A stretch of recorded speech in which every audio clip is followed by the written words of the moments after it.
tax official died at his desk but was not located by colleagues for 2 days. Now that's a performance-focused brand, don't you think? To heck with your internal experience, you're just like a chair. We're just going to use you until you wear out.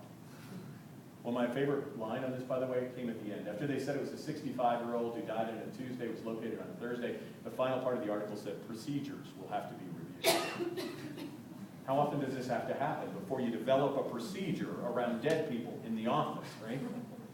And what do you think the procedure would say? Henceforth, no one will be allowed to be dead for more than 24 hours, after which we will have to replace them with a producing human being.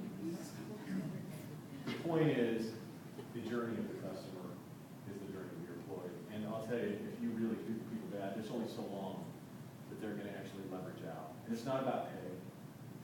The things we know that lead to engagement are not about pay. I know what's expected of me at work. That's the number one. You know, if you look at the 12 drivers of employee engagement, their expectations, clarity of expectations, they have to do with having adequate materials to get my work done. Not everything I could envision. Remember, you're going to get all these slides later. Don't you wish I'd take a breath in between sentences? Wouldn't that be really cool?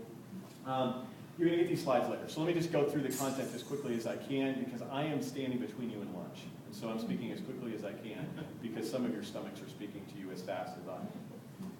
I have the opportunity to do my work best every day. Now, this does not mean that I can walk into a job and actually have the president's job of the credit union. No, that's not going to happen. But I have a line of sight between what I do well and my career development. I get recognition for work well done. Wow, this is the wow stories of service. Creating a culture where you share your wow stories of service, where you share when people are on brand. So at the Ritz-Carlton, we're going to tell stories of when employees treated guests as if they were in the home of a loving parent. At the Pike Place Fish Market, we're going to tell stories of examples where our employees acted in a manner that treated the customer as if they were world famous. We're going to do that to constantly keep the conversation going so people can improvise against those examples. It goes on down to someone seems to care about me as a person, someone encourages my development. It gets into the whole strangeness of, well, I have a best friend at work. What's that social media opportunity to interconnect people for greater leverage so they work together better? It's one of the great things at Zappos. They use some of their technologies. Whenever you log onto your computer screen, you get a quiz. Who is this person? It's called the face game. And immediately you pick one of the 3 answers, and if you get it wrong, a little bio of them pops up, and it tells you a little bit about your coworker. Right? So now, basically what's happening is saying we're creating a social network so that when you see them in the hallway, you don't have to look down at your feet because you don't know their name. You just saw them pop up on the screen 5 minutes ago. You can call them by name.